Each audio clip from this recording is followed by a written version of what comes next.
এক শাশুড়ি সংসার ভাঙার জন্য বিভিন্ন জাদুটোনা করে, আর সেটা তার ছেলে জানার পরও মায়ের পক্ষ নিয়ে থাকে, মায়ের দোষ ঢাকার চেষ্টা করে, সেক্ষেত্রে ঘরের বউয়ের কি করা উচিত? আমাদের সমাজে অনেক শাশুড়ি, এমনকি অনেক বৌমা, এমনকি অনেক ননদ, অনেক ভাবি, অনেক পুরুষ, অনেক মহিলা এই কাজ করে।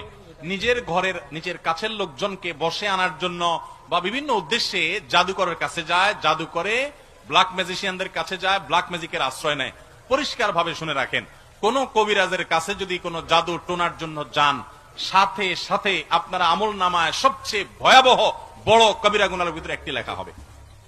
এবং শুধু তাই নয়, এই জাদুকর যারা এই জাদুর কাজটা করে দেয় মানুষকে, ইসলামের দণ্ডবিধিতে তাদের শাস্তি হলো মৃত্যুদণ্ড, সবচেয়ে কঠিন শাস্তি, চরম শাস্তি তাদের, কারণ গোটা সমাজকে অস্থিতিশীল করে দেয়। ভাইরা আমার, অনেকে আছেন আপোষের জন্য তাবিজ আনতে চান, পরিষ্কার ভাবে বলে দেই এগুলো হারাম। নিজের বৌমাকে আপোষ করবেন, ছেলেকে আপোষ করবেন, জামাইকে আপোষ করবেন, শাশুড়িকে আপোষ করবেন, ভাইকে আপোষ করবেন, অথবা যাতে করে বউ এর কথা স্বামী না শুনে, স্বামীর কথা বউয়ে না শুনে, শাশুড়ি যেন ছেলের কথা না শুনে, অথবা ছেলে যেন তার মায়ের কথা না শুনে। এরকম নানান উদ্দেশ্যে আমাদের ঘরে ঘরে আজকাল এই আপনার কবিরাজদের কাছে গিয়ে তাবিজ আনা, তারপরে এই জাদুকরদের আশ্রয় নেওয়ার প্রবণতা দেখা যায়। পরিষ্কার হারাম, মনে রাখবেন।